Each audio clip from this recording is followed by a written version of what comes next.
The CEO initiative, which was established to address some of the most pressing challenges to the country's economic growth, has joined calls for large businesses in South Africa to pay their small part.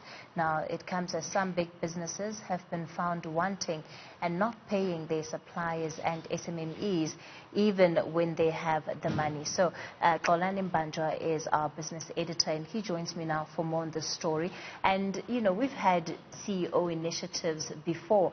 Many of them, however, like the CEO Sleep Out, have taken quite a lot of flack. So I imagine that CEOs are being reflective about how exactly they're going to be contributing in this moment. It is a very important one, Cathy, that it's a call that has to be made by the CEO initiative, a huge group that is involving, you know, CEOs and of big business and also members of government. And for this particular segment, we'll be talking to the CEO of Business Leadership South Africa, Busi Mavuso. Busi, you are on the line right now. Thank you very much for joining us. This is quite an important call, you know, that you have made as, you know, the CEO initiative, something very important during this national lockdown.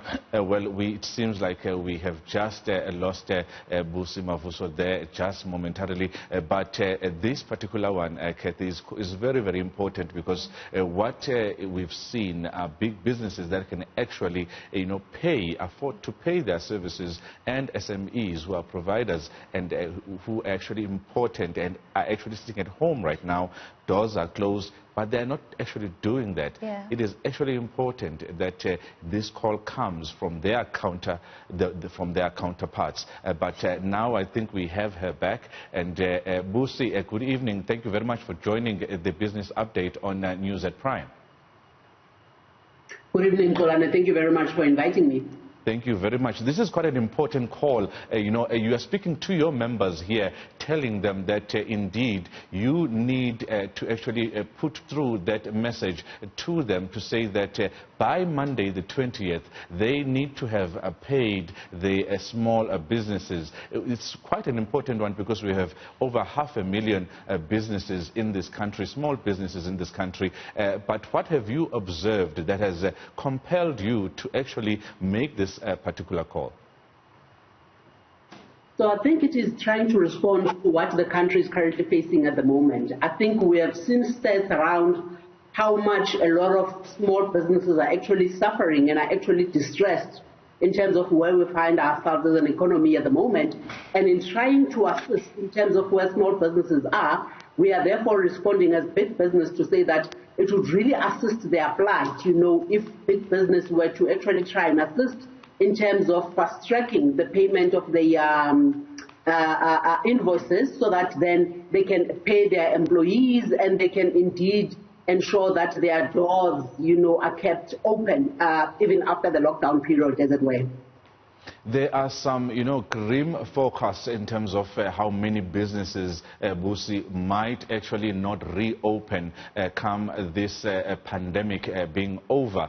What are you actually seeing and what are you hearing when it comes to the number of businesses that are actually in distress?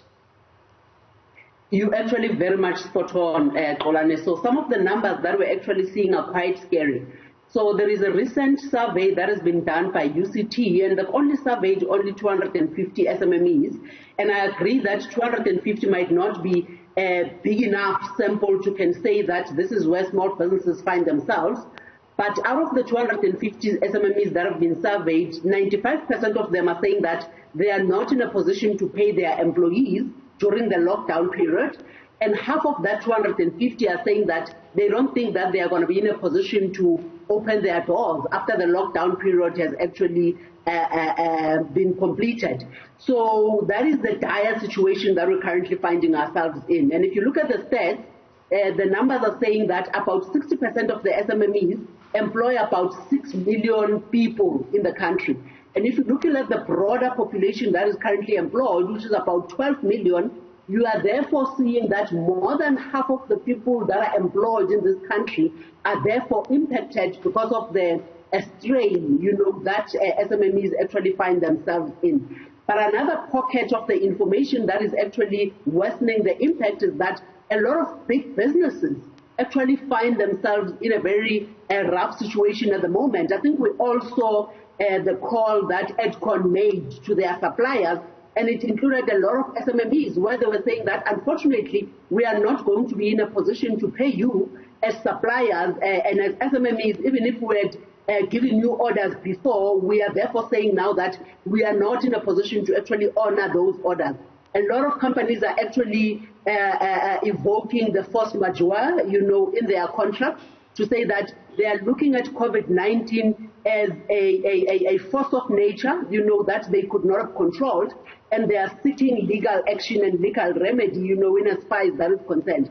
So it's very dire, Xolani. It makes the bad situation that we're currently finding as a country even worse, and I'm worried about what the unemployment numbers are actually going to be looking like when all of this is said and done. We are definitely facing a jobs massacre as a country, and we're going to have to try and find interventions of how we're going to deal with those.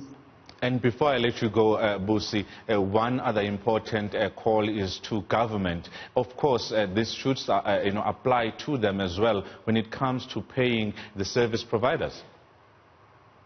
Absolutely. So I think it's not only to business, because I think if you remember as well, Xolani, when we did the investment summit, I think it was the first one in 2018, there was already a commitment by business to say that we are going to be paying SMMEs within 7 to 14 days. And a lot of businesses have actually tried to stick to that commitment and to stay true to that. So you'll find that a lot of SMMEs, when you speak to them, they are going under due to non-payment from government and less so from business. But I agree that this is not time to be pointing fingers. I think this is a situation that is tough for all of us as a country. We understand the fiscal constraints that government is facing, and we therefore understand where some of those challenges could be coming from a government perspective. But I think the call that we ought to be making to government is that if they were to actually prioritize, like all of us are doing at the moment, the priority should be paying the SMMEs first, and I think everything else should actually be secondary, in this particular point in time. Busi Mavuso, thank you very much there for joining us, the CEO Initiative member and the CEO also of the Business Leadership South Africa.